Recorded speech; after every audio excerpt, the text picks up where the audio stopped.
to stick with my theme. Oh, I see. I failed. It's okay.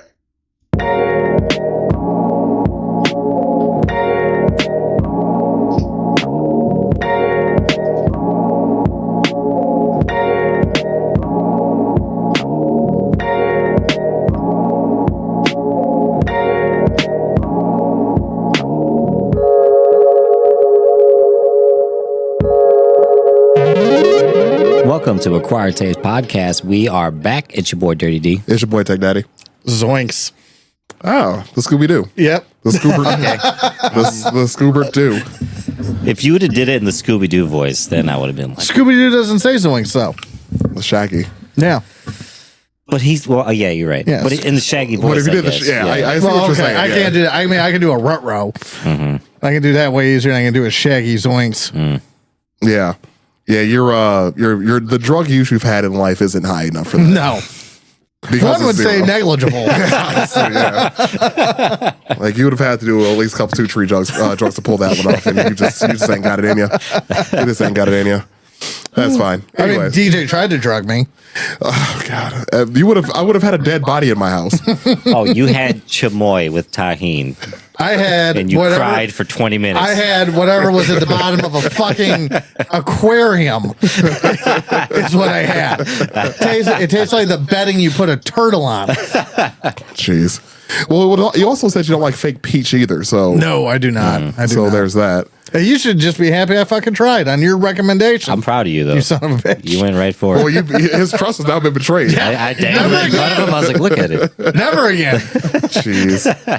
Anyways, I should probably do the intro. So, welcome to Acquired Taste Podcast. We are a history-based podcast. We do mystery. We do some music sometimes, which we're going to do soon, actually. We've discussed that.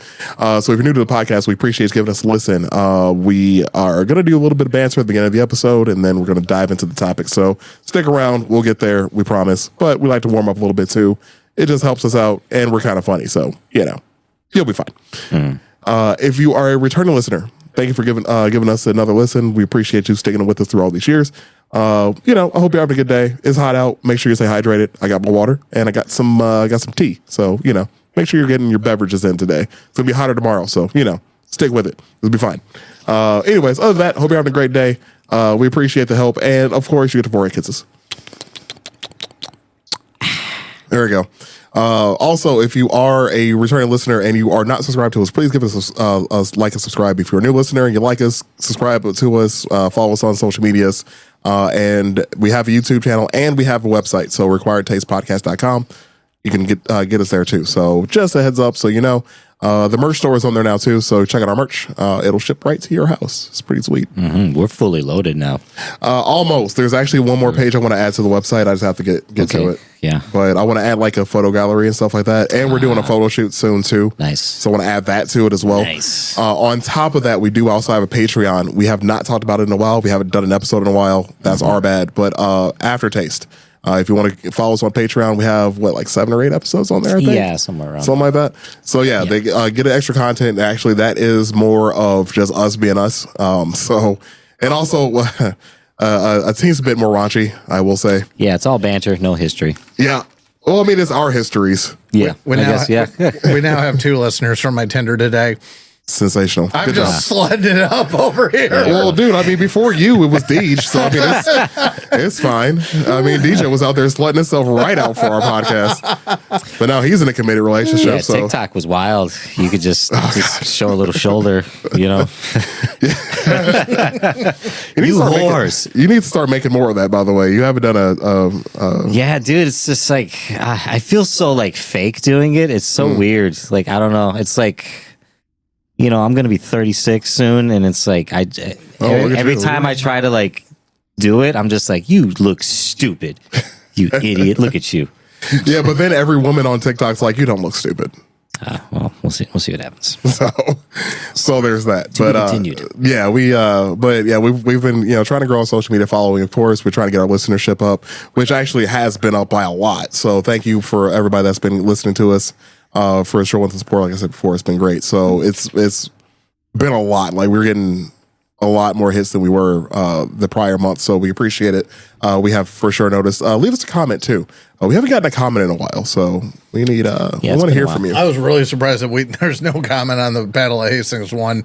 Yeah, you know, I thought somebody would have something to say about the last 20 minutes of that episode. someone would have thoughts, if you will. John, if you're listening, fuck you. Yeah, I actually don't see any comments about that. Oddly enough, yeah, no, nothing. I'm sorry. That's I can't win them all. Well, no, and fucking John, dude. If you're listening to this episode, not even John, just in general, if you see a hornet, wasp, or anything that will sting your friends, and they don't see it, make sure you mention it to them. Yeah, just be a friend. You know, be a pal. Be a pal. Be a friend. You know? See something, say something. Literally. Don't let your friend have their own personal 9/11 while being recorded. Personal 9/11. That's deep. That is one hell of a comparison. I don't know if I could back you on that one, man. Like, that's a bit much for me. So, anyways, we usually start off with like some kind of question, some kind of icebreaker. Deej, what you got for us today, man? I do. Ben, you paper white, vanilla taste bud having motherfucker. DJ, I'm entirely too hot up here to deal with your antics. Get to the fucking point. Okay, so what's your take on meatloaf? Meatloaf? I love meatloaf. I knew you could do it. We fucking knew he loved meatloaf. What? What's wrong with meatloaf? You're close to a window right now. I'm not. What's wrong with meatloaf? Oh my God, we called it. You put, I bet you eat that shit with ketchup too, don't you? No. No. Oh, we did call this though. I don't really fuck with ketchup outside of fries. Okay, that's good. Okay, that's Like, good answer. Good answer. But yeah, we were at me and Aaron and I went to see Block Party yeah, that was super dope. for what was that 20-year anniversary? 20-year anniversary of Silent Alarm. Of Silent Alarm, which was awesome. That was an amazing show at the Salt Shed, the outdoor venue. If you guys are from Chicago, you ever been to the Salt Shed, I highly recommend it. It's a great venue, indoors and out, food, great service, all that stuff. But we went to Ramen San right afterwards. It's like in the West Loop. Is that the West Loop, or is that like that's like River North, isn't it? It's closer to River North. It's in Fulton Market. Okay, yeah, Fulton Market. That's what it is. A bunch of restaurants there, but Ramen San is like fucking Wu-Tang music and good ramen. It's an awesome place to get food. It is magical, and it's a whiskey bar for those that are drinkers. Yes, it is a whiskey bar. Yeah, we went there and we were talking. How did meatloaf get brought up? I don't even remember how. I don't remember how that got. Well, I think we were talking about. So we were with Charlie, and he was talking about going to Grand Rapids with his girlfriend. And there was a restaurant that we went to up there. I forgot what it was called now. I know where it is, like a picture. It's a great place, like one of my favorite restaurants up there too. But I don't live up there, so you know how it is. But they had a bacon wrapped meatloaf. Oh, okay. That he ordered. It actually was pretty good. I did try a bit of it. It was solid. Yeah, because that was my problem. Because I don't like meatloaf, and I'm like everybody that makes meatloaf always tells me they have the best meatloaf. Yes, they do. Well, see, that's the thing is I've only had my mom's. You see, so I've predominantly had my mom's, and it sucked. And so I liked mine. Yeah. Well, so we got onto this discussion, and we were like, we talked about the podcast, obviously, like how we're going to bring this up and like make this the question. I forgot about it, so I'm actually surprised that Deech remembered that. I did not. So, but we were talking about because like growing up, my parents being very, very religious, we didn't eat beef or pork, so or like a lot of other things too, but not the point. So when my mom made meatloaf, it was with ground turkey, not ground beef.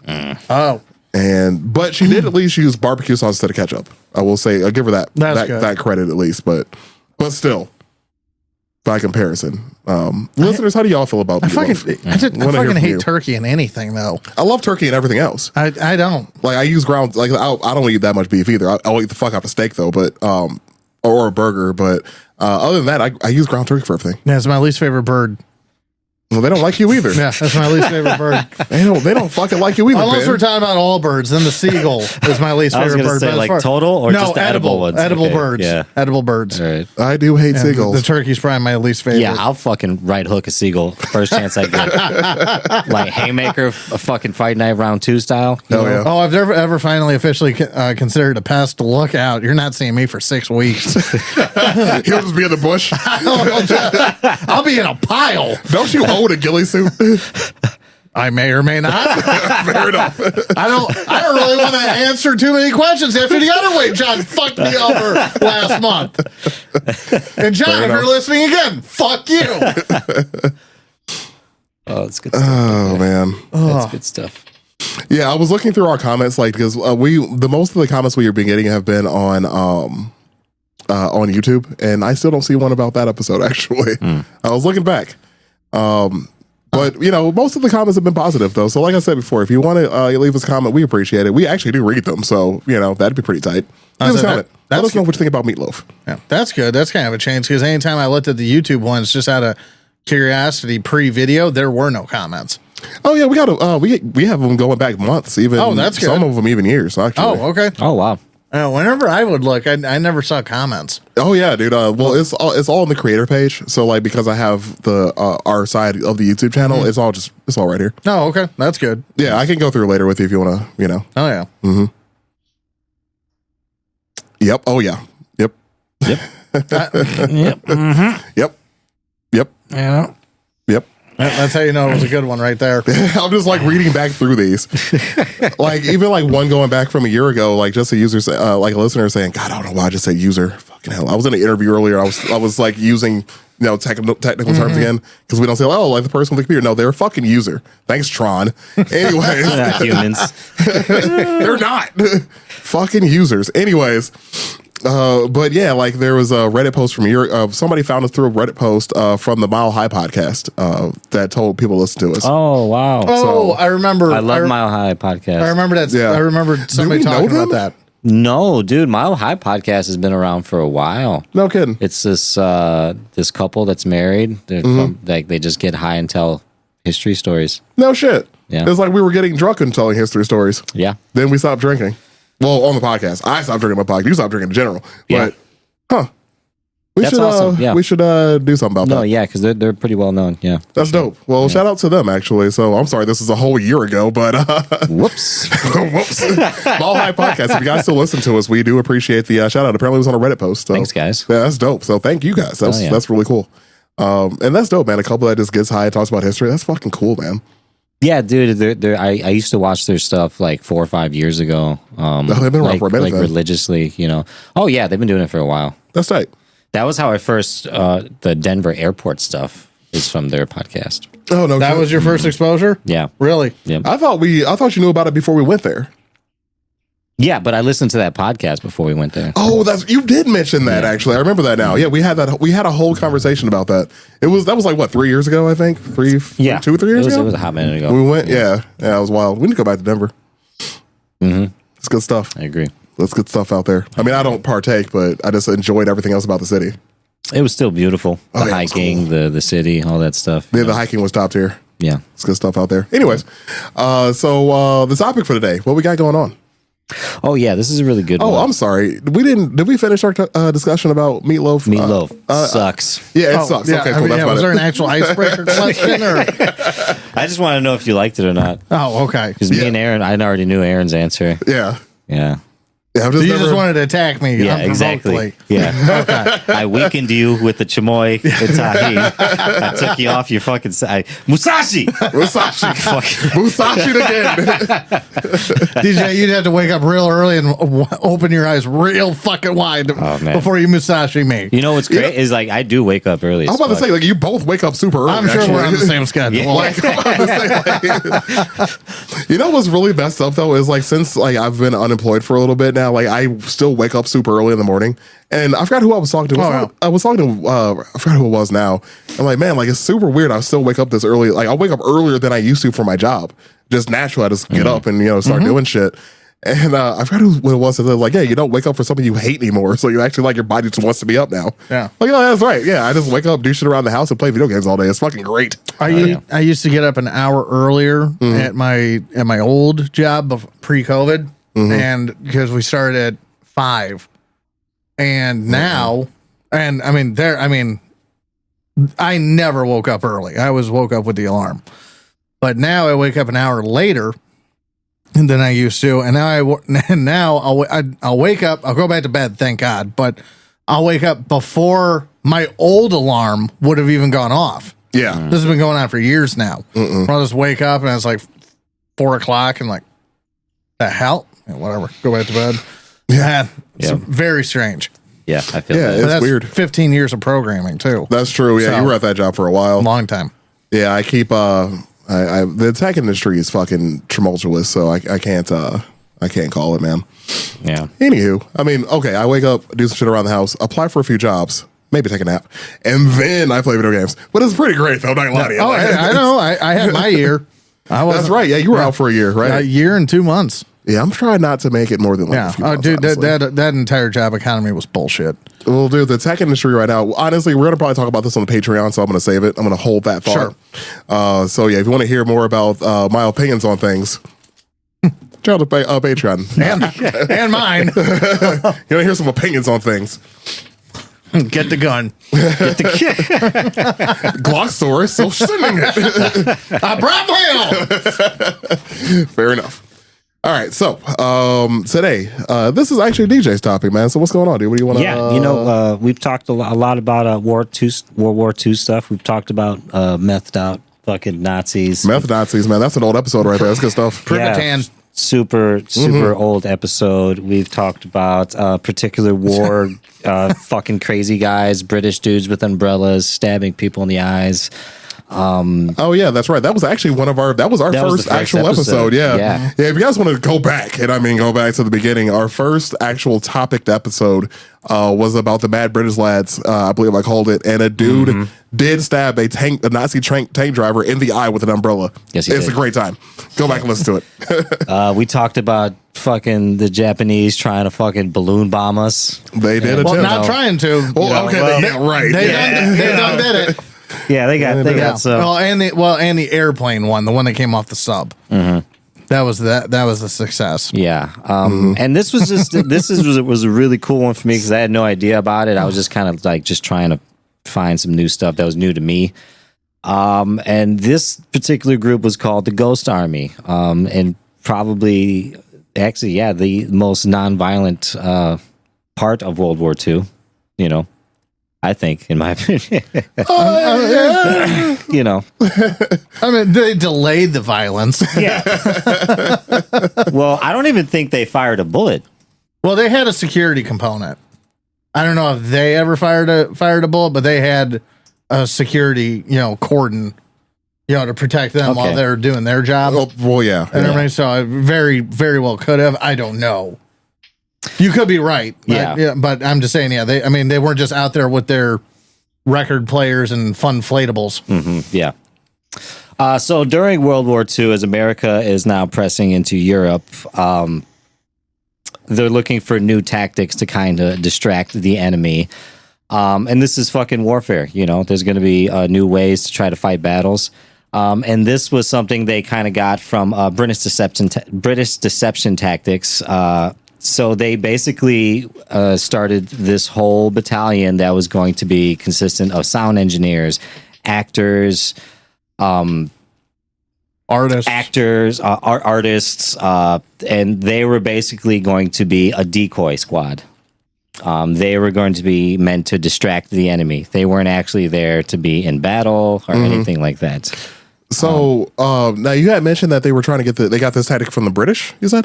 They said it was a British deception tactic. Okay, cool. Inspired by. It started in Africa, if I remember right. Because the first thought that this is mostly DJ on this one, but I wanted to bring up it reminds me of Operation Mincemeat because that was British, which is on the list too, by the way. I have that on my list of things to talk about. So we're going to cover that eventually. Operation Mincemeat, it's another deception thing. It's gonna be great. We go ahead. I'm sorry. Did we not? Mincemeat? No, I don't think so. I think we mentioned it then. We might have mentioned it, but I don't think we ever actually fully covered it. Okay, I was to say I know we've said mincemeat on here once. It's a fun word. Yeah. Well, no, in reference to the operation. It's a fun time. But, yeah. Well, not for one guy, but well, yeah, not for that particular guy. No. Anyways, but yeah, the North Africa campaign, right, is where the idea kind of came from. Okay.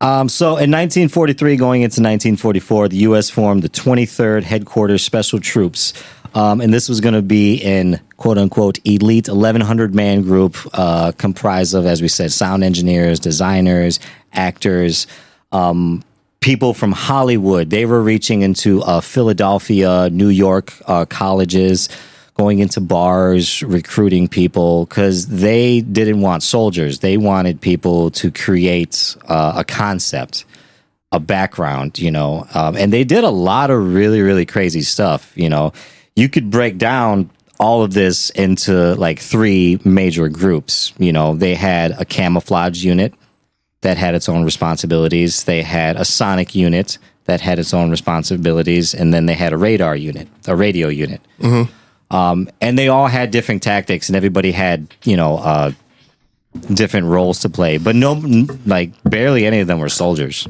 Okay, yeah. These were like regular fucking people. Well, I mean, they were soldiers. They're in the U.S. Army. Yeah, well, they were recruited, but they weren't like people that were like joining. They weren't drafted. They were basically told like, "Hey, we're gonna do this kind of psychological warfare. You guys want to be part of it?" Yeah, no, I just mean every picture I saw of them, they're in uniform. Oh yeah, they definitely they're were. Soldiers. They're just not combat arms. Yeah. They're not GIs. Yeah, that's what I'm saying. Yeah. So the camouflage unit was going to be the artists and designers. These guys' main responsibility was going to be we need vehicles that are going to look like tanks, that are going to look like Jeeps, that are going to we're going to need soldiers, things that look like soldiers to put out into the field. I actually watched a documentary about this, which went more in detail about the actual soldiers that were involved in this. And it was really fucking cool, them going over the process. Like, they actually disguised a whole U.S. base that they had in Europe and made it look like it was farmland. Mm-hmm. It was fucking incredible. Like, if you see, they went like a helicopter view of the before and after. Mm-hmm. And it looked like a Bob Ross painting afterwards. Like, they had completely like, you could tell what it was because they had the before and after. Oh yes, happy little trees. But yeah. Well, when I was watching and reading on this and everything, it reminded me, because I don't know if they were ever involved. Also, actually, I don't remember whose ship it was. Now that I think about it, could have been the other side just as easily. But in World War II, there was a battleship of some type floating around that had trees and fake foliage and everything hanging all over it. Oh, wow. And it basically looked like an island. That's awesome. And then all of a sudden it would start moving. Yeah. And these guys made me think of that. And I really don't remember whose ship it was. It was a big deal at the time. Yeah. So like I said, the camouflage unit was basically, they were trying to go over ways, how can we use Jeeps that aren't Jeeps, you know what I mean? Because they're not going to use actual U.S. Army equipment. Mm-hmm. They're trying to, of course, be cost effective. So they went over a couple different ideas. They were building like metal foldable frames that they could like put over a Jeep to make it look like a Sherman tank, something like that. Took too long to put up, too many pieces, and they had to carry it around in another truck because it was a lot. And this was back in the day when you were, what the hell do you call it? Not salvage. Rationing metals. Yeah, that's right. That's very true. Something that no generation has seen since the 40s. Mm. Where you didn't throw out aluminum, you didn't throw out, any of these metals and everything. They went straight to the war effort. Yeah, sure. Yeah. So you're not going to do anything like that. And you got to imagine, like, you go into the military back then. You got your little military fucking handbook. You have rules. Things. They didn't have a handbook. There was nobody teaching them how to be deceptive. So they basically made their own handbook, not a physical handbook, but they made their own rules of how we can do this. You know what I mean? So with the tanks, this is probably the most well-known thing about this whole story is they actually created these inflatable tanks. They had inflatable tanks. They had inflatable Sherman tanks. They had inflatable Jeeps. They had inflatable soldiers that weighed around 90 to 100 pounds. And when they deflated, you could put them in a simple bag that was just as big as a duffel bag for them to carry. It was really quite fucking genius, you know, because like they said it would take about 15 to 20 minutes to fill up with air if they had an air compressor. If they didn't have an air compressor, they could use bike pumps. If they didn't have bike pumps, they could still blow it up with their lungs. So like no matter what. I guess the 40s. Use your lungs that are filled with smoke because everybody back there is everybody smoked. Like, can you imagine what the inside of that thing smelled like? So like that bag of fucking Large chamoy. The bag of fucking peaches. God, why did I even bring it up? I actually I had to look it up because you were actually right, Ben. We did talk about Operation Mincemeat before. It was back in the special operations episode. So special operations of the SOE, I believe it was titled. That was back last year in April. So go back and listen to the episode. It's pretty good. But yeah, the inflatable tanks, when you mentioned that, I've actually seen, there's videos of them inflating those inflatable tanks. Oh, yeah. It's pretty funny because there's like a bunch of Take like. the top off. Yeah. Yeah, they're just like flopping them over. And it's funny too because like you would have two guys crawl under the tank and walk under and just stand up and walk with the fucking thing. You just see their legs at the bottom. Hell yeah. But above from a helicopter or an airplane view, if you're a B-52 flying over, it looks like, oh, that's the Americans. And that was kind of one of the, I should mention before I get into the units that they had.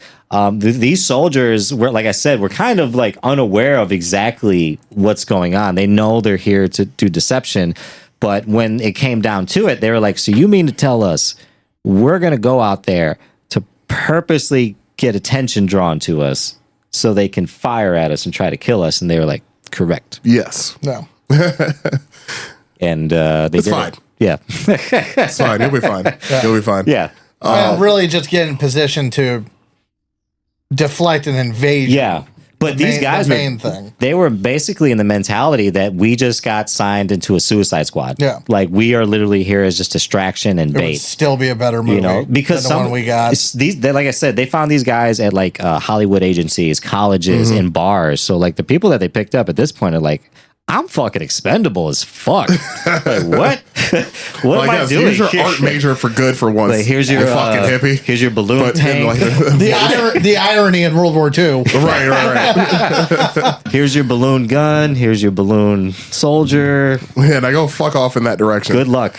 But just head towards the Rhine River.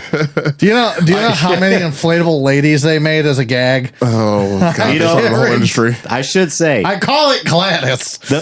in my opinion, they got all of the artists. Like they literally gathered like the gayest dudes they could find and like put them in a unit.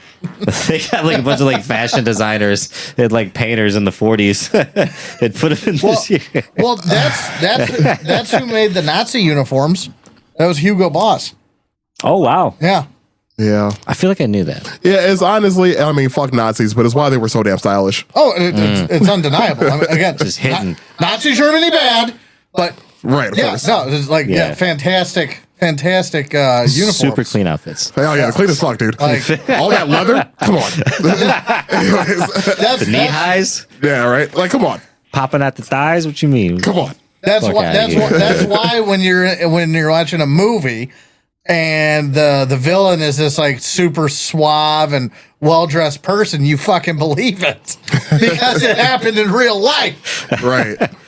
But yeah, so but like you were saying before, and like yeah, from a plane height, so the Germans could fly over.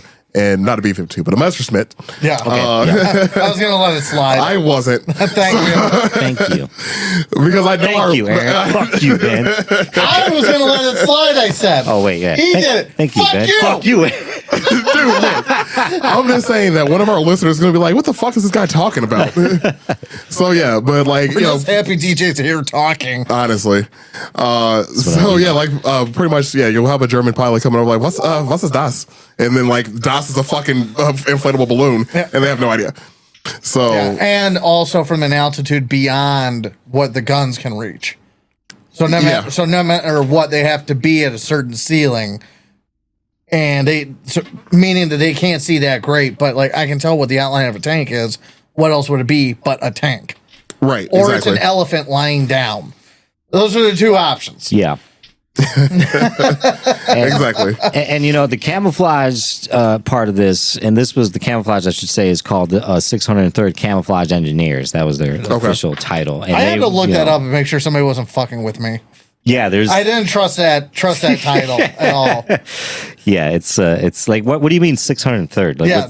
Well, I mean, the numbers part is like that. Those are always all over the board as just disinformation. Always has been, always will be. And everybody, it was when I read Camouflage Battalion, like, I had to make sure this person did their research. Like, by God, it's real. Yeah, it's legit. And like I said, it was only one phase of this, and not even the first phase. I guess the first phase, I should say, would be the 406 combat engineers. And these guys were part of the logistical construction engineering phase. So these were the guys who were going to be responsible to basically put the canvas for the artists to paint on. You know what I mean? Obviously, Bob Ross, yes. Yeah, these were the motherfucking Bob Rosses. You know, when he paints a beautiful painting and then he just takes the black paint and goes across it, and you're like, oh, you fucking just ruined it. And then he just, it's okay.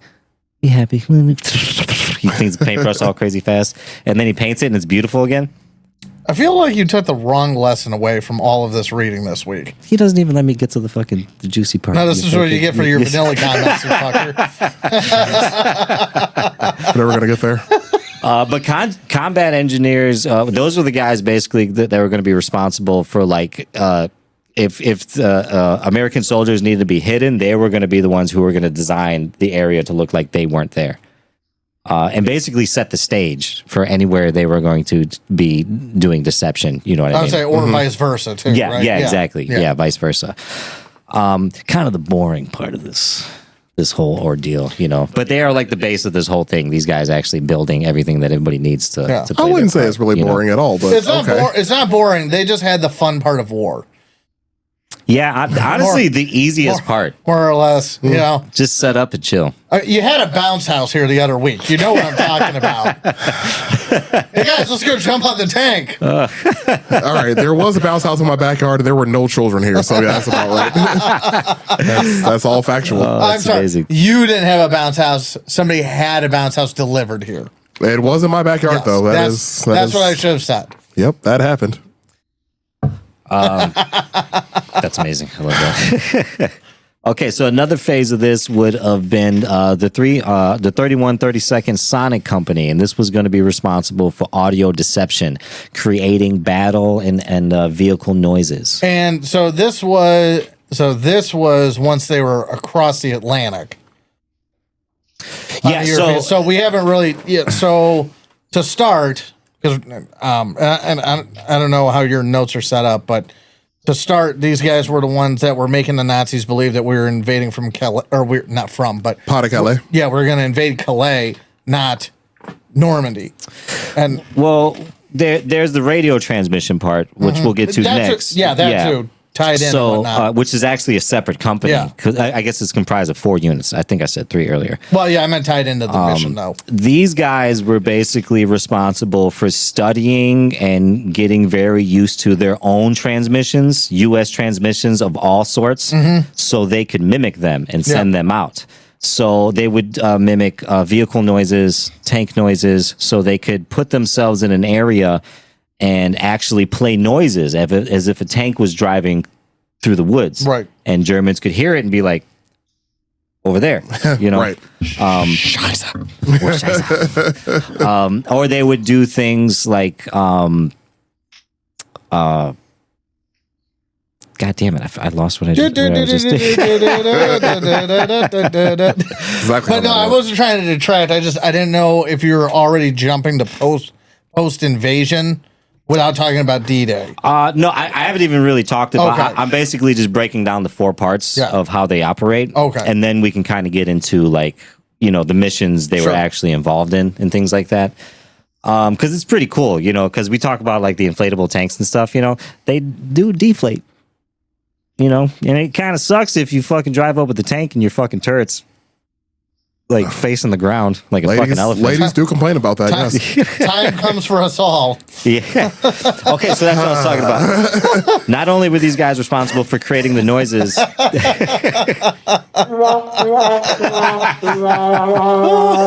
86th Blue Trooper Brigade, sir.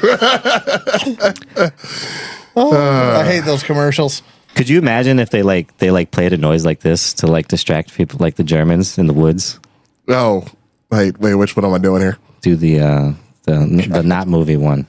If you're like in the woods as a German and you're like, shh, what is that? First question, is it translated in this hypothetical? What is that noise? Are you referring to this one? Everything that guy just says. No, bullshit. it's not the one. No. Well, you said the one that wasn't a movie quote. You gave me 2 movie quotes. Those are movie quotes. You just the one that's not a movie quote. Oh yes. Yeah. Oh shit! Oh god! Oh god! Okay, yeah, you're a German in the woods and you think you hear a noise. You're It's the Fuhrer. We go back now.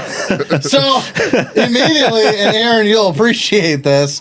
Immediately, my mind goes to that scene from Band of Brothers where they make what's his face from Friends think that their CEO is in the bushes. Oh yeah. Except now it's just Hitler. The Germans are having the same.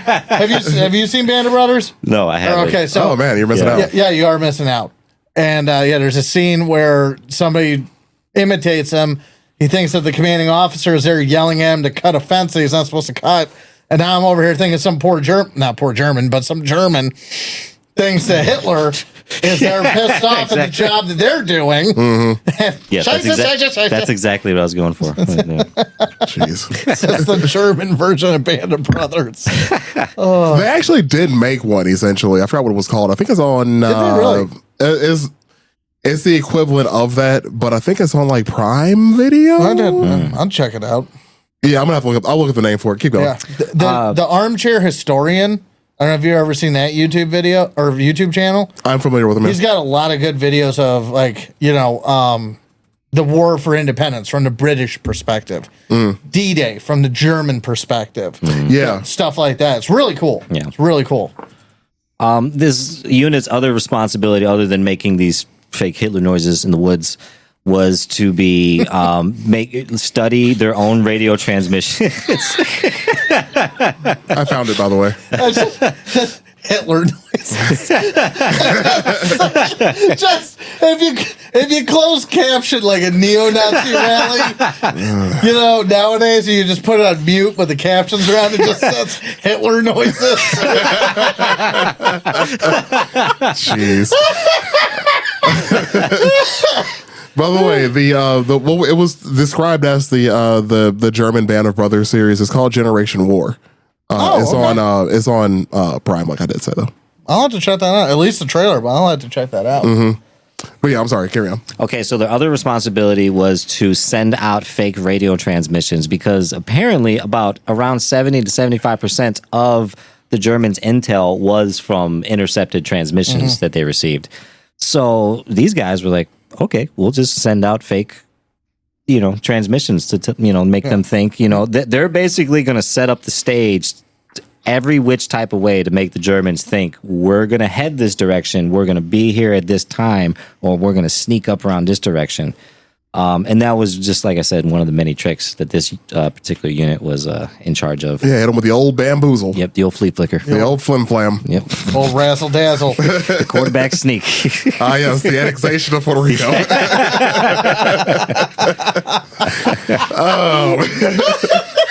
I am so glad that the majority of our listeners, like according to the internet at least, the majority of our listeners are people in our age group, so they should get every one of those references. And I am disappointed if they don't. And I made a mistake. Sorry, the Sonic company was only responsible for the audio deception, so they created the noises. Okay. The Signal company was the ones responsible for the radio deception. So their job was really intricate because they had to know all of the code and everything that military would use without really knowing anything. Like I said, these are just guys they got from a Philadelphia bar. They're like, hey, Tony, we're going to war. If you watch the documentary, some of these guys are so fucking New York that their jaw is cocked like to the left. You ever see like a real Italian New York guy talk and it's just part of his mouth is just like crooked like that? Yeah, that's like he's been losing his whole life. Yeah. Jeez. Just never caught a break. Okay. All right. That's fair. Some notable members, I guess some names we could mention. There's a lot of people, a lot of figures. Like I said, this was 1,100 guys. In the documentary, it included a Bill Blass, who was a painter, Ellsworth Kelly, who was an illustrator, and Arthur Singer, who was a designer. These guys too, if you watch the documentary, it was really cool. We'll have to get the pictures online. These guys did a lot of artwork while they traveled on their off time. That's all they did was draw. Paint, it makes sense. Things like that. So they really have a lot of beautiful fucking artwork. This one guy did caricatures, and he did a caricature for every single person in his unit because they were all from different parts of the country. And this guy's just a New York, fucking Dago guy that's like, he's never seen, any of this stuff before. So the caricatures are so fucking funny. They're really cool. Nobody else was painting in Germany at this time.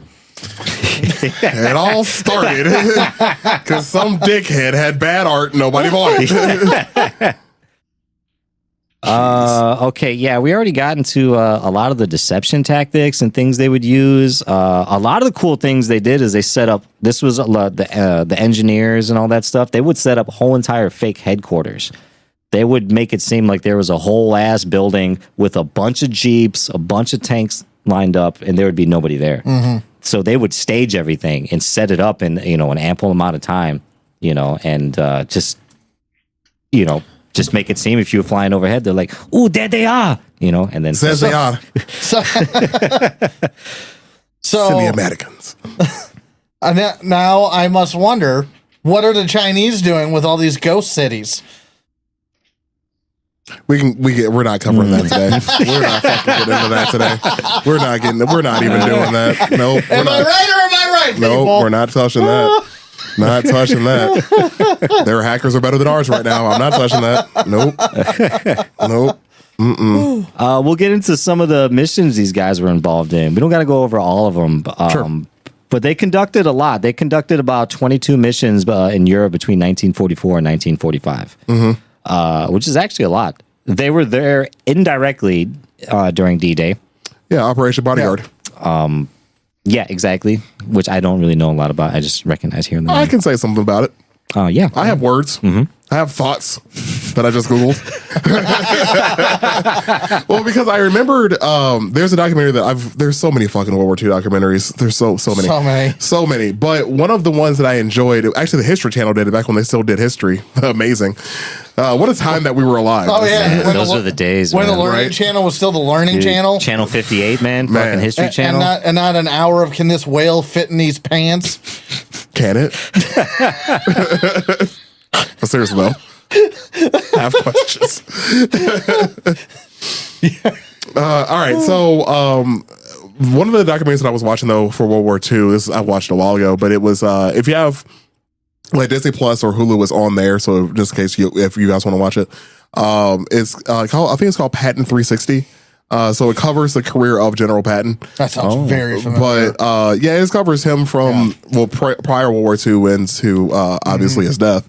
But one of the things they cover in it was what he was doing during D-Day.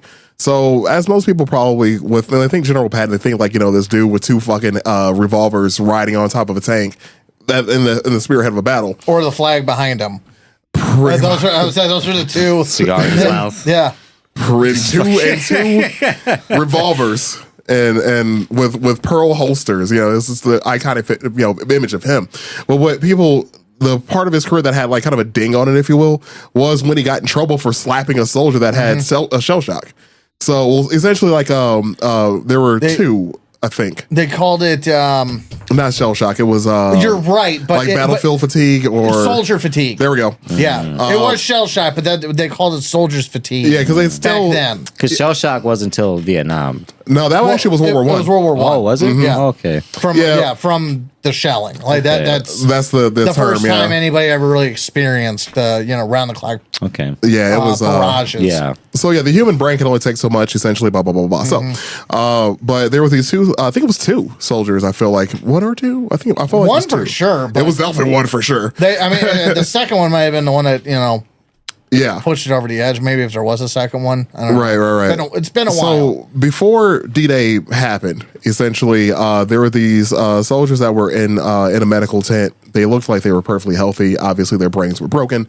And Patton, who was this old dude who was gung ho, men are men and that type of guy. Well, he didn't really see it as them having an issue. He thought that they were just being pansies, and so he smacked them to get them to go back into the field. Hell yeah. Well, that's really not okay. Not the right way. That's heavily frowned upon. And so he essentially got demoted.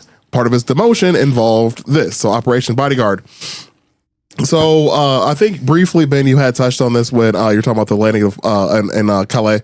and how the Germans were deceived into thinking that the Allies were going to land there. So they put a bunch of their troops up there. They had like reinforced tanks up there. Pretty much everything was set up to stop a landing in Calais. Well, it was also the shortest distance between. That's what I was just gonna say. It was the shortest distance between England and France as well. So there was a few reasons why, but the deception was definitely part of it. Those fake tanks. Whenever I think about the fake tanks, I think about that because they set them up across the I guess the ocean. No, River, the channel. Channel. Still ocean water. Yeah, ocean water, but it's a channel, right? So, Operation Bodyguard. Just the quick synopsis of it. They used fake radio transmissions, so pretty much what you were mentioning before. The dummy troops and vehicles, again, like the inflatables that you were mentioning as well. One of the things that I thought about when we first brought this up was when they started, because part of the D-Day invasion was an airborne assault behind the lines in France, and what they did was they actually landed dummies in a separate part. Wow. So yeah, imagine you're like an Air Force pilot and he's got a bunch of dolls in the back with parachutes attached to them. Like stupid Bunch of blow-up Nazis. dolls. Just Idiots. well, what was really cool about Why do it? they look so surprised? Every one of them. You know what it reminds me of is Metal Gear Solid. Oh wow! Like I know exactly what you're talking about too. Inflatable soldiers. Hell yeah! One of the cool things about the paratroopers though was that when they were landing, I think it was part of the mechanism because they had a mechanism with them. So when they were thrown out of a plane, the parachute deployed because of the pulley system, but there was also another mechanism with it to make it sound like they were shooting. Yeah. So like they attached like these little like fireworks to them essentially, and made it seem like these dolls were shooting at the Germans. So like these stupid Nazis were hiding behind cover while they were getting shot at by these fake dolls. That's fucking. And that's called static line. Yeah, the static line. Yes. That's I'm what sorry. That's what pulls the chute. Yes, that is that yes. Mm-hmm. Yeah. So when it comes to Patton, the Ghost Army was known as the first U.S. Army group, which was created by Patton as part of Operation Bodyguard. So while he got sent back, like again, he wasn't on the front line the entire. Again, you think like Patton was always at the front, always doing stuff. No, he was in the back doing this because he slapped a dude with that was having a PTSD. a break. Essentially, had PTSD. Exactly. Just before it had the name. Before it had the name, right? Exactly. Yeah, because it was. So DJ, just to kind of drive home. So first it was shell shock. Mm-hmm. Then it was like soldier fatigue or battlefield fatigue. Then it was the syndrome. Oh yeah, right. Vietnam syndrome. Oh. And it was shortened to the syndrome. And then when you got into like the, I don't know, I guess 90s probably. Because I definitely remember hearing Vietnam syndrome even when I was a kid and watching movies about Vietnam and whatnot. I think I'm thinking 90s, of it. 2000s, that's when PTSD finally comes out as like the term. Yeah, I think I was thinking of Shell Shock Vietnam because there was a video game called Shell Shock. Yeah, it was on PS2, I think. Yeah, and I think that I was just relating it to that. Nothing wrong with that. Yeah, I get that. Yeah. But yeah, it was nobody will fuck over U.S. soldiers better than the government. So they just kept changing the term for it, kept downplaying how bad it was. Yeah. And that's a topic for another time, of course. Yeah. But yeah, it was just the U.S. government trying to downplay how bad soldiers actually have it. Yeah. Thanks, government. You dicks. Thanks, guys. Anywho, but yeah, that was the short, the very, very condensed version of Operation Bodyguard. So you can carry on. Yeah, we'll go over some of the missions they were involved in. Like I said, they did around 22 missions in about a year's worth of time. Number one, Operation Elephant in July 1944. They simulated the 6th Armored Division to misdirect German artillery. Which is like a lot of this is like I say, we did inflatable tank, whatever. It wasn't like just one. Like they would set up a whole ass fucking unit to make the Germans think like they're fucking here. You know, at some point, I think they were setting up 2 divisions, which is about 30,000. From my understanding, from watching the representation of 30,000 men, I should say. Yeah, from my understanding, from watching the documentary, is America is basically pushing the Germans back to the Rhine River to like just the final defense, and just kind of redirecting, like slowly closing the fucking gap. You know, using the Ghost Army partially. Sure. Zelva's out. No, Zelva's out. And bullets for the other. It reminds me of a video game. I can't think of which one, you know. There's so many. Great story. Another one, Another one. Operation Breasts, and it's spelled BREST. In August 1944, they created dummy positions and activity near the breasts to support siege, or near breasts. So I guess that's somewhere in, Europe. Sure. BREST. I sure fucking hope so. Yeah, I should have looked that up. That's my bad. Yeah, I don't want to search that. Operation Koblenz, which was September 1944. Battle of the Bulge was December of 44. So we got the Battle of the Bulge and Operation Breasts. What else have we got going on there? Well, fair point. I was just going with Battle of the Bulge is 44, or December of 44, so we know where they were for that. Okay. Bastogne. Well, we're in September of 44. No, right I now. know. Yeah. So what I'm saying though is like you can only be this far east. If the Battle of the Bulge is still to come. Okay, yeah, I see what you're saying. That one, they simulated a large crossing on the Rhine with a fake bridge building sounds. Probably Belgium. I bet you that's where it was. One more time, DJ. I was stuck trying to decode. They simulated a large crossing on the Rhine with a fake bridge building sounds. Oh, all right. Which is, trying not to if I'm under the bridge, I'm like. So it's interesting, and I love this. Don't get me wrong, but it's interesting because it's a war being fought with the same tactics that Homer Simpson uses to avoid work. Hey, man, if it ain't broke, don't fix it. Yeah. I love it. I love it. It works. That's the craziest part because, when they basically put in the letter for this, it was like, they're not going to let us do this. And the government was like, yeah, you're good. Yeah. How much money do you need? Here you go. It cost them virtually nothing to do any of this compared to the rest of the world. Yeah, there was no ammo. They literally I guarantee you the rubber was the most expensive part of this entire operation. Yeah, the decoy balloons. Probably. I guarantee it. Probably. And they honestly they look pretty legit. The fact that their 1940s fucking rubber looks like that, and you can't get a fucking pool floaty to last one season nowadays. It shows the quality decline. Yes, exactly. Oh man, did you mention Operation Fortitude as well? No, I actually don't have that one on here. Okay. It was just there was a north plan and a south plan. Fortitude was the plan for Norway.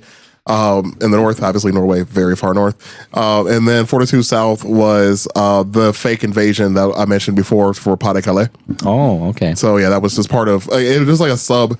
It was a sub operation to Bodyguard, essentially. Okay, yeah. Like I said, they did 22 missions and they were busy. Collectively, they say these guys would have saved what was it?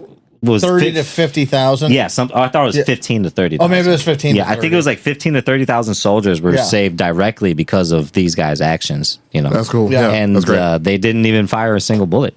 And since we are talking about invasion and whatnot, this also butted up nicely to the whole Panzer fiasco with Hitler, Rommel, and the rest of them. Mm-hmm. So I don't know if you did any of that reading. And no. I get it all twisted and everything and I didn't write it down. But basically, this is the time where everybody's arguing about where the on the Nazi side. Everybody's arguing. Oh, I can help you with this. Yeah, which way they're going to come from, blah, blah, blah. And so the Panzer divisions get carved up. And then somebody gets these, somebody gets those, Rommel gets these. And the ones that were the furthest west, and they were already split up real bad. If you look at the map, but the ones that were furthest west, that would have been the ones that would have gotten used if they were sent to the Atlantic Wall during the Normandy invasion. Those specific ones were the ones that Hitler said, not unless I say something. Yeah, and guess who was sleeping? So the world's luckiest catnap, dude. That was fucking. But again, it was like we in our last episode we discussed how what was it? Vice Admiral Musin, I believe his name was. Omazu, yeah. Omazu? How he just had a really bad day. Yeah. Because everybody was so afraid of him that nobody wanted to tell him hey, everything's fucked and your plan is not going to work. It's the same situation only with Germany. Yeah. It's like, all right, this plan's kind of fucked, but we don't want to wake him up to tell him. See, I wouldn't want to wake Hitler up. The other guy, I would wake up. Yeah. I don't even think Hitler's sleeping in the first place, man. Two things. He was sleeping in, man. He had a long day. He's messed out the whole fucking time. He was in man. his 50s and had Parkinson's. And probably syphilis too, wasn't it? Did he? I don't remember. But wasn't he just juiced up on meth all the time? He was juiced up on a a concoction. lot of stuff. It was cocaine, meth, a whole mess of stuff was keeping him going. Yeah, he was Or on a lot killing of him, things. depending on who you talk to and what you want to look at. No, well, and bullet did the job, but yeah. Yeah, what you want to believe. But Yeah, all sorts of stuff. Yeah, he was high as fuck, boy. Have you ever watched Downfall? No. You need to watch Downfall. Is that on Netflix? The last time I watched it on something was on YouTube. Oh. And it moves all over the place. But it's Hitler's last days in his bunker. And it's a story directly from his last secretary. Yeah. And it's awesome. I should have mentioned this before when I was talking about the camouflage unit. I didn't think about it. They also, the designers I talked about, the clothing designers, the reason they did this is because they would go into town, go to the local bars, they would dress as the German soldiers. That's my favorite part. Yeah, they would act as if they were drunk in a bar and basically start spreading rumors. Or they would sit in where they would think spies would be at and try to deliver fake information. Yeah, I would say I didn't know them to dress as Germans. I thought they were just dressed as American units that didn't exist. And go into the bars that were populated by spies. Oh, I can see that being a thing. Yeah, maybe that's okay. Maybe I misread that. I could be wrong. I didn't come across anything where they're dressed as Germans. No, that makes sense. Yeah. No, their clothing I think was probably everything but dressed as Germans. Now that I'm thinking about it, they probably just dressed themselves as civilians or, like you said, the U.S. Yeah, that's easier to do. Yeah. Well, the big thing was military units that did not exist. That makes it easier. And actually, some that did. Now that I think about it, but more often the ones that didn't, and then we're gonna go to Belgium. Yeah. No, you're right. Knock them right in the I want fucking mouth. waffles. And I'm going to Belgium. I'm getting my gun. We're gonna be there April 2nd. Did you hear me? April 2nd. That was another cool thing that the engineers would do is they would actually memorize and learn the Morse code and send fake signals that way as well, which is just another fake little cool fake thing they did. But you are correct. They would design fake insignias of certain divisions in army units to make them think they were in an area or just to try to gain intel. The first LOL was sent by Morris Code by one of these dudes. The first RIP. Oh God. Our sub is sinking. Absent chat voice. And the way they operated these missions was like really, really, really effective, because it was in so many phases and they had 4 different units of all these guys and everything had to go. First, you send out the locals, you recon the area, you spread out the information. Second is you get to the spot you're going to do and set up all your deployment inflatables, whatever fake base you're going to set up and all that stuff, and then after that, you do all the fake noises, the radio transmissions, you get them fucking close, and then after that, you guys are gone, leave whatever equipment you left there, you can always make more. And it was like fucking kind of golden, you know what I mean? Mm-hmm. Like I said, them doing the redirection, saving all of the lives was like, that's a lot of fucking people, 15 to 30,000 I mean, people. everybody knows how bad D-Day was. Oh yeah, absolutely. But not how bad it could have been. It's like that. It's like honestly, it was like the atom bombs versus invading Japan. Yeah. Do you guys have any more on the battles that they're involved in? No. I have a quote about deception I was going to bring up, but other than that, because again, like deception has been such a base part of warfare since forever. I remember Sun Tzu having something to say about it. I had to look it up. I didn't remember what the fuck he said about it. Mm-hmm. I mean, Sun Tzu said a lot of things. A lot of things. He really did. I own the book. It's really thin, but it's a lot of words. Yeah, lot of words, different language. There's a whole bunch of hurdles in there. There's a lot going on there. But anyways, the internet said that Sun Tzu once said, all warfare is based on deception. Hence, when we are able to attack, we must seem unavailable. When using our forces, we must appear inactive. When we are near, we must make the enemy believe we are far. When we are far, we must make them believe that we are near. Sun Tzu. I do. Sun Tzu once said. I do remember that one. And then he said Musashi. Musashi. That's what I was thinking when you were reading that. I was like, Musashi, you're dead. You're already dead.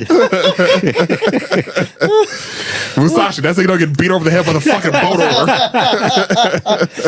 That's the episode of Deadliest Warrior I deserved. Sun Tzu versus Musashi. Musashi showing up late. You know, smack him over the head with a fucking boat oar. It's fine. Musashi hands down.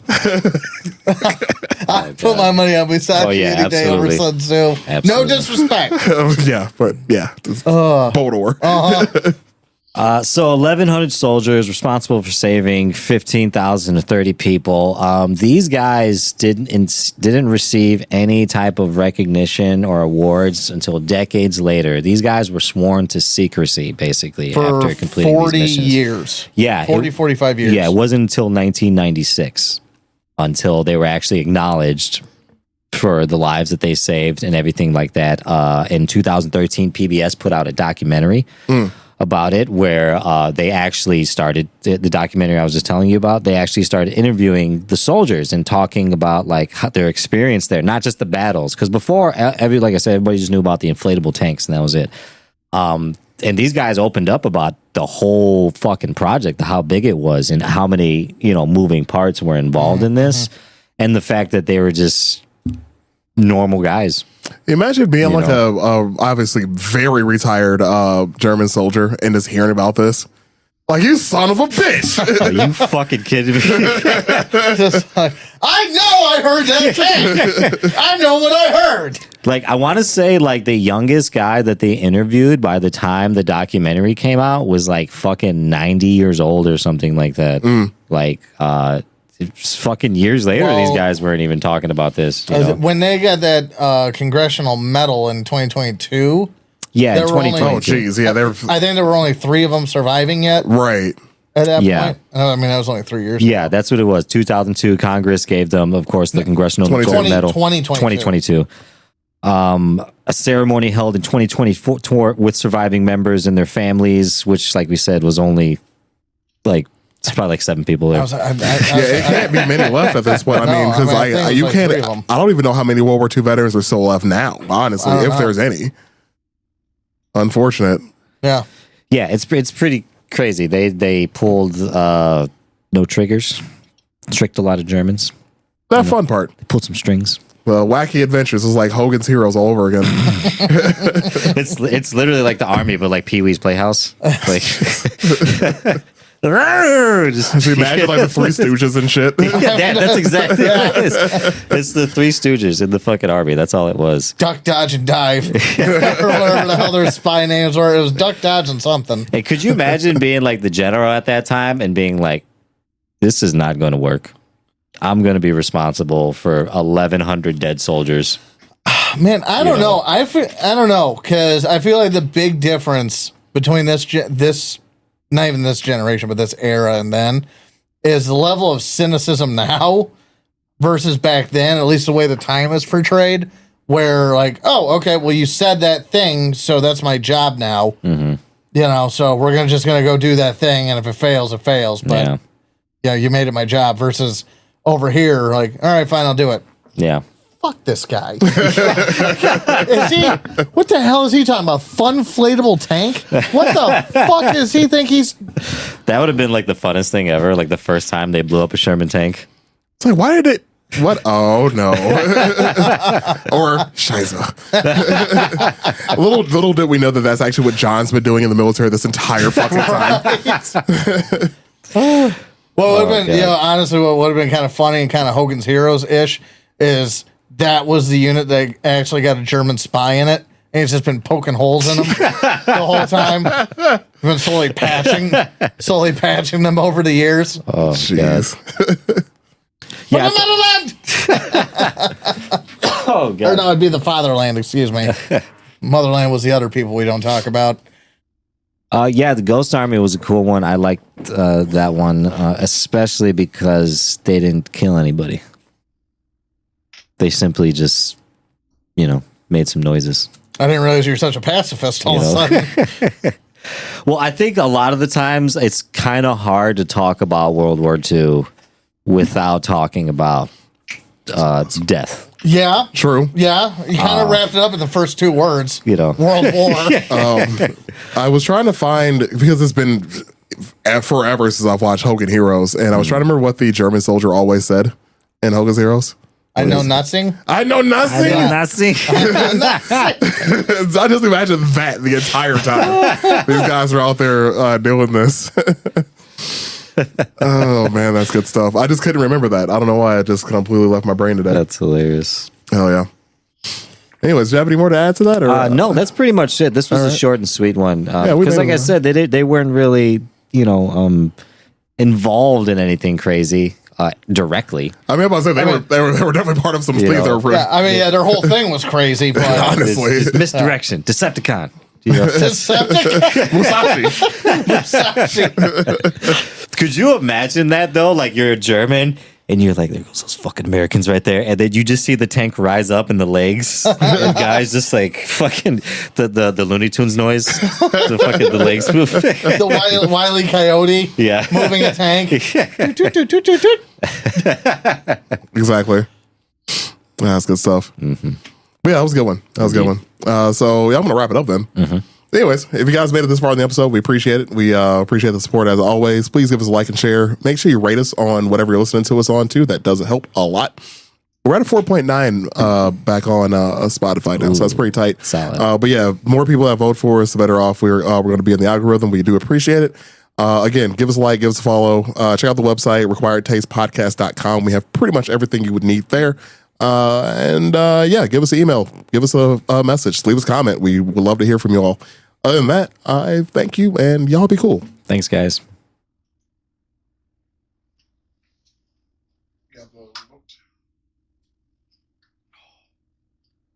Oh my God, these are so moist.